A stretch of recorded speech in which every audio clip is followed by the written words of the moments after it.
महाराष्ट्र राज्य माध्यमिक आणि उच्च माध्यमिक शिक्षण मंडळाच्या 12वीच्या परीक्षेच्या पहिल्याच दिवशी मोठी खळबळ उडाली।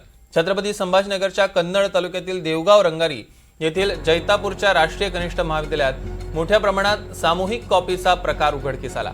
कॉपी केल्याप्रकरणी केंद्र संचालक, पर्यवेक्षक आणि कर्मचारी अशा 23 जणांविरुद्ध देवगाव रंगारी पोलीस ठाण्यात गुन्हा दाखल करण्यात आला आहे। कॉपीची घटना हा प्रकार परीक्षा केंद्रावर लावण्यात आलेल्या सीसीटीव्ही कॅमेऱ्यात कैद झालेला आहे।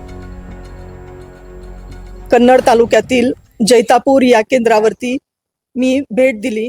राष्ट्रीय माध्यमिक आणि उच्च माध्यमिक विद्यालय जैतापूर या ठिकाणी भेट दिली असता परीक्षा दालनामध्ये विद्यार्थ्यांच्या अनावश्यक हालचाली होत आहेत हे माझ्या निदर्शनास आलं आणि त्यामुळे टोकन पद्धतीने तपासणी केली आहे किंवा नाही हे पाहण्यासाठी आम्ही काही विद्यार्थ्यांची तपासणी करायला सुरुवात केली असता विद्यार्थ्यांकडे प्रश्नपत्रिकांचे उत्तर लिहिलेले झेरॉक्स आढळून आले आणि मग असे 13 प्रकारचे झेरॉक्स कॉपीज मला सापडल्या आणि त्यानंतर मग हा काय प्रकार आहे हे जाणून घेण्यासाठी सखोल चौकशी सुरू केली असता विद्यार्थी हे नंबर बदलून दुसऱ्या बेंचवरती बसलेले आहेत हे देखील निदर्शनास आलं आणि त्यामुळे मग सीसीटीव्ही फुटेज चेक करावेत म्हणून आम्ही कंट्रोल रूमकडे गेलो। त्या ठिकाणी तर कंट्रोल रूममध्ये एकच स्क्रीन चालू होता आणि दुसरा स्क्रीन बंद ठेवलेला होता।